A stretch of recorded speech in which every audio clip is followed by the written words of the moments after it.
Bonjour, bonsoir à toutes et tous, c'est Elsker pour ce 7e point d'étape de Parlons Constitution, on y va tout de suite.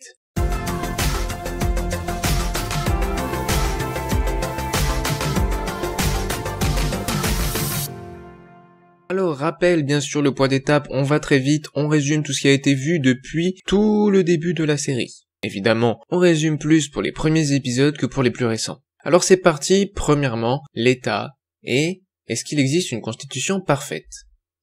Alors on avait vu qu'il fallait un État avec une constitution écrite, et que l'objectif de la société, et donc de cet État, c'était la recherche du bonheur de tous et de chacun. La constitution est dépendante du contexte social, politique, juridique, etc. Mais on a dit qu'il y avait un postulat, c'est qu'il existe une constitution meilleure que les autres pour un contexte donné afin de réaliser tel objectif. Donc il n'y a pas de constitution parfaite, mais on postule qu'il existe une constitution meilleure dans un contexte donné pour réaliser tel objectif. Concernant la souveraineté et la séparation des pouvoirs, on avait décidé que pour ma constitution, pour cette constitution dans cette série, c'était la souveraineté nationale et non pas une autre souveraineté comme la souveraineté par l'hérédité, la souveraineté, le droit divin ou la souveraineté populaire. La souveraineté nationale, elle appartient au peuple, la nation la délègue principalement au peuple, et pourquoi souveraineté nationale ? Parce que volonté de la nation et recherche du bien commun.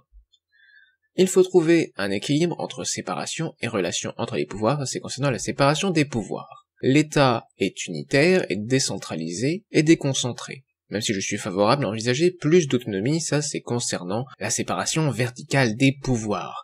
Concernant la mise en place d'un nouveau régime, ce serait pas une révision constitutionnelle, avec constituante citoyenne, donc une révision constitutionnelle très probablement dérogatoire, une constituante citoyenne avec des débats publics, des propositions et arguments par tous les Français, et, pour aider cette constituante citoyenne, un conseil de sages en droit, histoire et sciences politiques. Quel type de régime ? Alors, on a présenté beaucoup de régimes, et j'ai dit que je ne décidais pas d'un type de régime dès maintenant. En fait, je pense qu'il doit être formé par rapport à ce qu'on va dire dans cette série. Donc, est-ce que ce sera plus une république, plus une oligarchie élective ? Je ne sais pas. En tout cas, mes inspirations, mes possibles inspirations, ce qui m'inspire le plus, c'est la République, le régime directorial, l'oligarchie élective, l'aristocratie, l'épistocratie, la méritocratie, la technocratie, la dictature, l'astocratie, la polyarchie et les démocraties libérales, représentatives, délibératives, directes et semi-directes.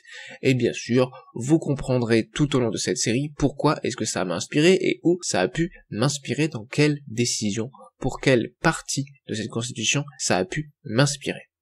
Alors, ensuite, la hiérarchie des normes et la garantie des droits. Quelle hiérarchie des normes ? J'ai dit constitutionnalisme, car ça permet de limiter les pouvoirs du législateur sans contrevenir à la souveraineté nationale, et ça permet aussi d'ajouter un rang supplémentaire de normes juridiques plus difficiles à créer et modifier.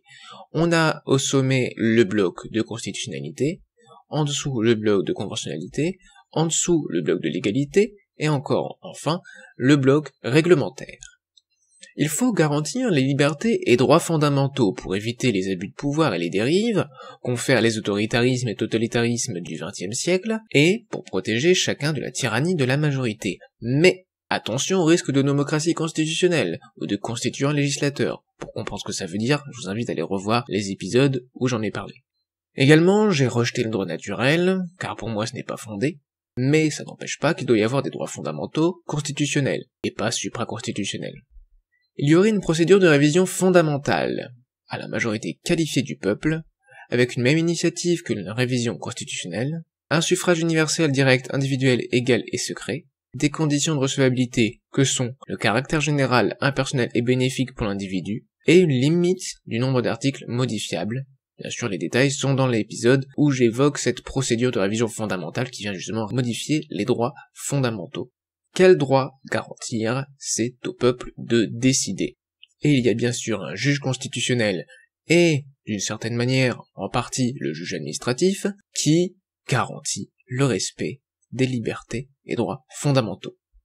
Ensuite, on avait évoqué les conditions pour être citoyen. Attention, la nationalité, ce n'est pas la citoyenneté. Le citoyen, il doit avoir la nationalité française, être majeur, ne pas souffrir de décisions de justice, d'interdiction ou d'incapacité d'exercice des droits civiques, mais attention, pour être citoyen actif, il faut avoir de l'intérêt pour le politique, car je distingue les citoyens passifs et les citoyens actifs. Faut-il un sens ? Non. L'usage de sa raison n'a aucun rapport avec la richesse ou le patrimoine. Donc, l'intérêt pour le politique serait mesuré temporairement, d'où l'horloge, par un test de l'intérêt pour le politique, qui serait du coup un QCM, avec des questions au hasard, tirées au hasard parmi une liste prédéfinie. Le test, les questions, donc cette liste prédéfinie, et les réponses à ces questions, doivent être accessibles gratuitement en mairie ou en salle communale. L'éducation de base est aussi quelque chose qui doit être fourni pour permettre à chacun de pouvoir réussir ce QCM et de pouvoir devenir citoyen actif.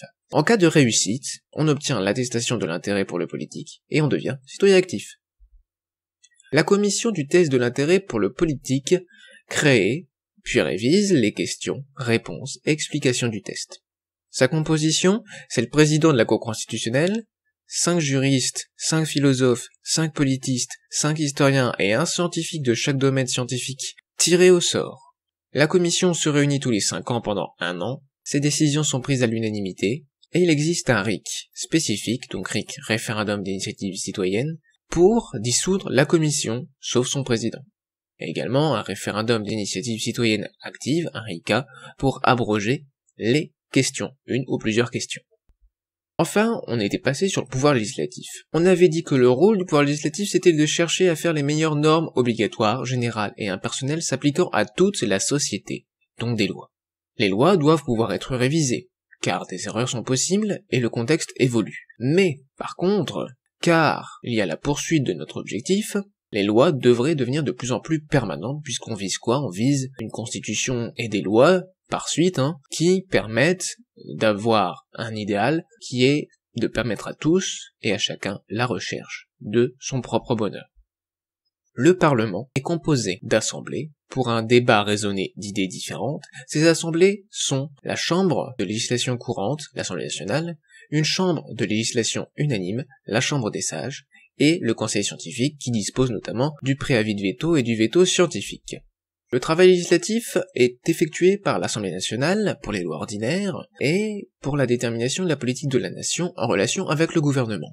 La Chambre des sages, quant à elle, s'occupe des lois unanimes, principales ou éminentes. Son objectif, c'est de viser une vérité politique, entre guillemets, et c'est pour forcer le dialogue politique puisque les lois unanimes sont prises à l'unanimité.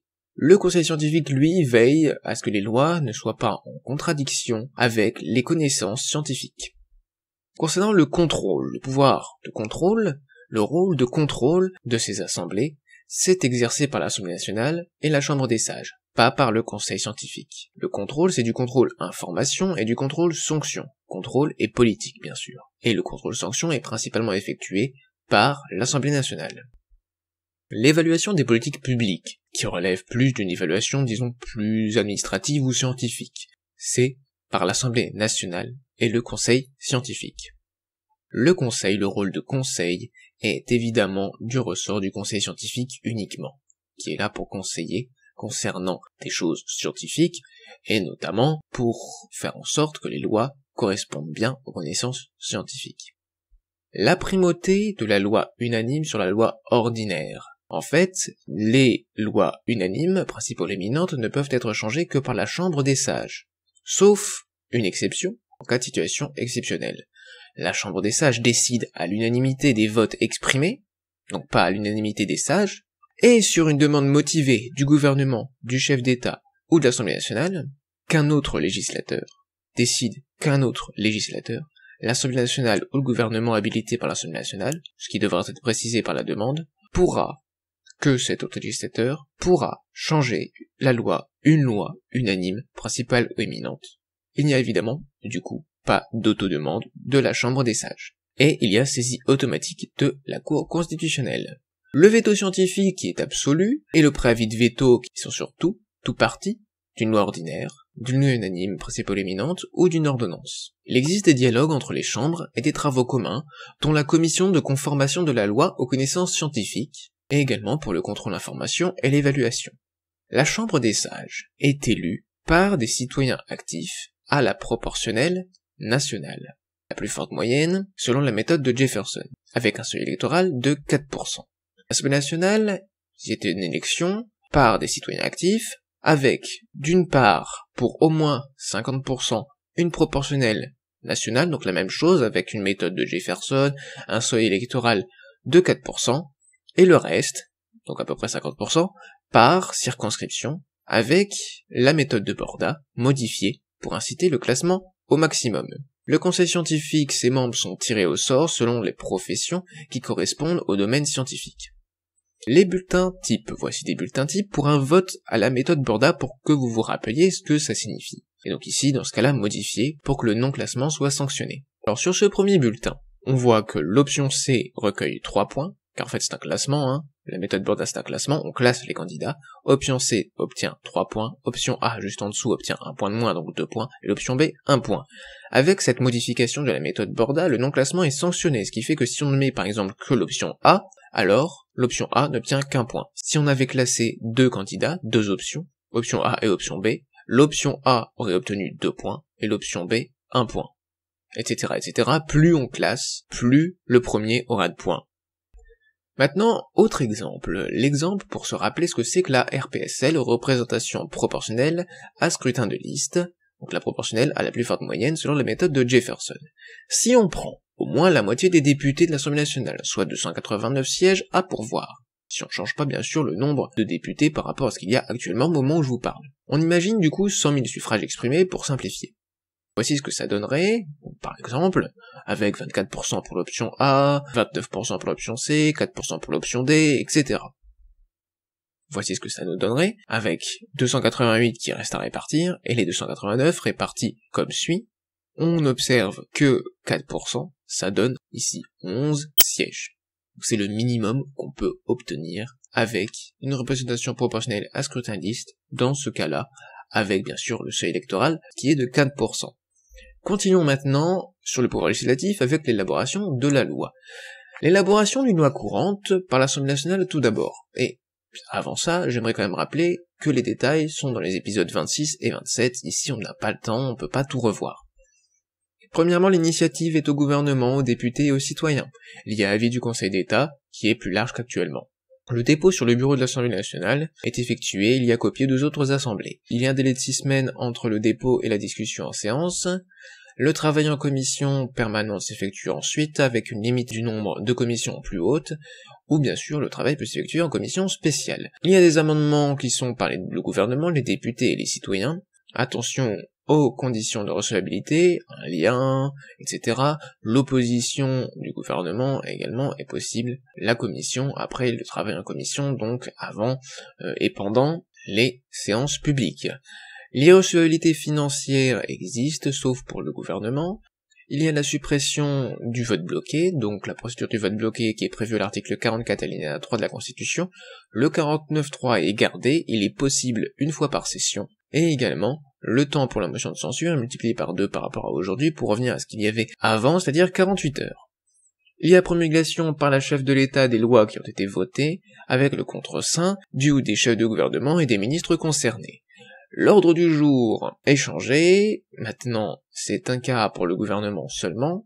Concernant le temps législatif programmé, il existe toujours, mais on supprime la procédure accélérée. L'assistance de la Cour des comptes pour le contrôle du gouvernement existe toujours dans ce que je prévois, et le veto et les préavis de veto scientifique sont présents, et il y a des nouvelles procédures, notamment les procédures de levée pour non-conformité ou pour les cas d'urgence.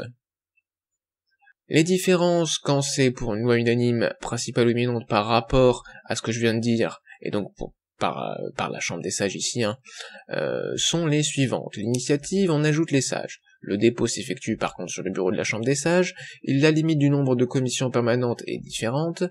Les amendements, les sages peuvent déposer des amendements, et il n'y a pas la possibilité d'opposition du gouvernement pour les amendements après le travail en commission. L'irrecevabilité financière est étendue au gouvernement, et les gages peuvent exister par des lois courantes et des décrets, avec un délai de 5 ans et des conditions autres qui sont détaillées dans l'épisode. Le 49.3 est interdit et impossible pour les lois unanimes principales éminentes. L'ordre du jour spécifique de la Chambre des sages, c'est 1/4 de contrôle de l'action du gouvernement, 3/4 déterminé par la Chambre des sages, dont 2 séances séparées d'au moins une semaine par mois, de questions au gouvernement, et des niches parlementaires 2 jours par mois. Il n'y a pas de temps législatif programmé. Concernant l'ordre du jour du Conseil scientifique maintenant, 1/4 est réservé à l'évaluation des politiques publiques, 1/4 au Conseil demandé ou à défaut au conseil du gouvernement, et le reste, donc la moitié, fixé librement par le conseil scientifique, dont une séance par mois de questions au gouvernement, et il y a possibilité de modifier l'ordre du jour d'urgence au conseil scientifique pour voter un veto scientifique. Concernant les différences par rapport à la loi courante, quand c'est pour les lois de finances, etc., les lois de financement de la sécurité sociale et de programmation des finances publiques, donc par l'Assemblée nationale, l'initiative c'est au gouvernement seul, il n'y a pas de délai de 6 semaines entre le dépôt et la discussion en séance sauf pour les lois de programmation, le 49.3 est toujours possible pour les lois de finances et de financement de la sécu, mais pas pour les lois de programmation, l'ordre du jour, priorité, aux lois de finances et de financement de la sécurité sociale, pas pour les lois de programmation, il n'y a pas de temps législatif programmé pour les lois de finances et financement de la sécurité sociale, toujours pas pour les lois de programmation. Les changements concernant la procédure de vote pour les lois de finances et financement de la sécurité sociale, le Parlement devient en fait l'Assemblée nationale seulement, car il n'y a plus la Chambre des sages qui le vote, et il y a suppression des alinéas 2, c'est-à-dire du délai pour statuer pour chacune des deux chambres. L'assistance de la Cour des comptes pour le contrôle de l'exécution de l'application de ces lois existe, le veto et les préavis de veto scientifiques sont interdits sur ce type de loi. Concernant les différences par rapport à la loi courante quand c'est pour les lois organiques, donc par la Chambre des sages et l'Assemblée nationale, l'initiative, c'est le gouvernement, les députés, les sages et les citoyens, le dépôt s'effectue au choix devant le bureau de l'Assemblée nationale ou dans la Chambre des sages, le délai de 6 semaines existe entre le dépôt et la discussion en séance devant la première assemblée, plus 4 semaines devant la deuxième assemblée. Il y a une nouvelle irrecevabilité concernant les amendements sur le texte élaboré par la commission mixte paritaire, sauf s'il y a accord du gouvernement pour ces amendements. Le 49.3 est interdit, ou impossible, etc. Finissons là-dessus. Il y a la procédure spéciale prévue à l'article 45 actuel, sauf pour le dernier mot qui doit être donné pour la Chambre des sages, si la loi organique est relative à la Chambre des sages, et avec une adoption à la majorité des 2/3 des membres de la Chambre des sages, à l'Assemblée nationale, si la loi organique est relative à l'Assemblée nationale, avec une adoption à la majorité absolue des membres de l'Assemblée nationale, à la Chambre des sages pour les autres lois organiques, avec une adoption à la majorité des 3/5 pour les membres de la Chambre des sages. Sinon, le vote s'effectue, s'il n'y a pas de dernier mot qui doit être donné, le vote s'effectue par les deux chambres à la majorité simple. Et le texte doit être voté dans les mêmes conditions, sur le même texte. Le contrôle de conformité à la Constitution par la Cour constitutionnelle est obligatoire avant la promulgation, il n'y a pas d'assistance de la Cour des comptes car elle n'est pas concernée, et le veto et les préavis de veto scientifiques et avis du Conseil scientifique sont interdits ou impossibles. Les prises de décision dans les 3 assemblées du Parlement. Alors, on a vu l'organisation générale, le règlement, le contrôle de constitutionnalité, le vote d'une résolution, les groupes politiques et organes de l'Assemblée nationale, pour l'Assemblée nationale bien sûr, et pour les autres c'est à peu près pareil, le scrutin secret, le président de l'Assemblée nationale, le président de séance, le bureau, les questeurs, les conférences des présidents, les sessions extraordinaires, ordinaires et de plein droit, et voici les principales ou quelques-unes des nouveautés. Le reste, bien sûr, je n'ai pas pu tout mettre ici, le reste est dans les épisodes, donc les épisodes 26 et 27. Et ici, plutôt l'épisode 27.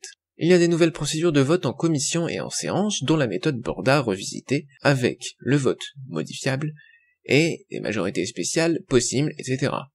Également un vote. Le vote s'effectue par approbation, le vote par approbation pour l'unanimité, c'est-à-dire pour la Chambre des sages. Les procédures de gage, la Chambre des sages, CF, l'épisode 26, rang 1, la partie 7, le principe d'irrecevabilité financière où j'ai développé ces procédures de gage. Il y a un fonctionnement par section des sections correspondant au domaine scientifique et non pas des commissions au conseil scientifique. Passons à présent à la suite, c'est-à-dire le gouvernement. Quels sont les rôles et comment est constitué le gouvernement? Ce qu'on a vu concernant les rôles du gouvernement, c'est qu'il met en œuvre les lois, les fait appliquer et les exécute, dirige l'administration, édicte les règlements, conduit la politique de la nation, nomme les fonctionnaires, dirige la force publique afin d'assurer l'ordre public et faire respecter la loi, dirige la force militaire, élabore les politiques publiques, dirige la diplomatie et négocie les accords internationaux, c'est-à-dire la politique étrangère, participe à la détermination de la politique de la nation, qui est du ressort de l'Assemblée nationale surtout. Qui sont les membres du gouvernement? Les membres du gouvernement sont nommés d'abord, pourquoi? Car on a un besoin d'expertise, de flexibilité, de stabilité, de cohérence et pour la séparation des pouvoirs, et ces membres du gouvernement sont les directeurs, les ministres, notamment les ministres d'État, les ministres délégués, les secrétaires d'État et les hauts commissaires. L'ordre donné ici correspond à l'ordre protocolaire. Il n'y a par contre pas de hiérarchie, du moins juridiquement. Donc les chefs du gouvernement sont au nombre de 3 directeurs. et non pas un Premier ministre comme actuellement en France. Les 3 directeurs sont nommés par le président de la République, les 3 directeurs dirigent et coordonnent l'action du gouvernement, proposent les ministres à nommer au président de la République. C'est une compétence liée du président de la République, il peut dire « oui, je suis pas trop d'accord, oui, je pense que ça ce serait mieux », mais il ne peut pas refuser, en principe, de nommer les ministres.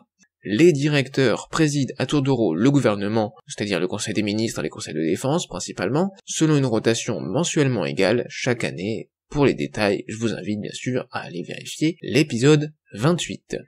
Le gouvernement est donc le réel pouvoir exécutif, comme dans les régimes parlementaires.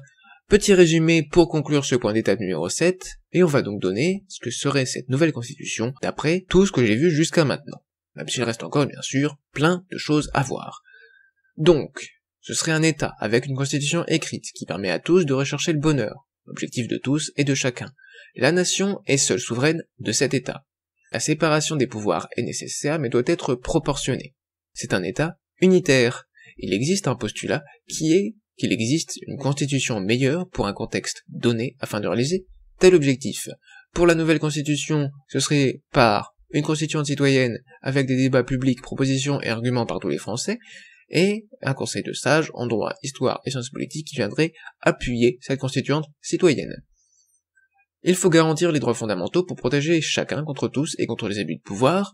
Ces droits fondamentaux sont modifiables par le peuple via une procédure de révision fondamentale, et il y a la protection de ces droits fondamentaux par la Cour constitutionnelle. Tous les Français sont citoyens, sauf certains cas, mais on est citoyen actif que si on a réussi le test et qu'on a obtenu l'attestation d'intérêt pour le politique. Le test est défini par la commission du test de l'intérêt pour le politique. Concernant le Parlement, il s'agit de l'Assemblée nationale et de la Chambre des sages, ainsi que du Conseil scientifique. Il y a la primauté de la loi unanime sur la loi ordinaire, sauf exception. Le veto et les préavis de veto scientifiques peuvent être votés par le Conseil scientifique.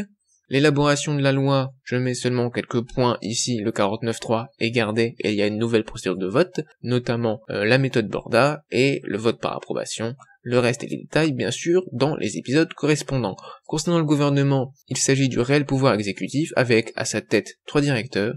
Leur mode de désignation, ce sont les nominations, donc nomination des 3 directeurs ainsi que des ministres. Et le gouvernement a de nombreux rôles qu'on a rappelés dans ce point d'étape. Merci à toutes et tous d'avoir regardé ce point d'étape numéro 7. Il commence un petit peu à s'allonger ces points d'étape, ça devient impossible de résumer. Peut-être que je vais devoir enlever des choses, mais bon, c'est comme ça, un point d'étape c'est fait pour qu'on se remémore globalement ce qu'on a vu jusqu'à maintenant. C'était Elsker, merci encore, et à bientôt.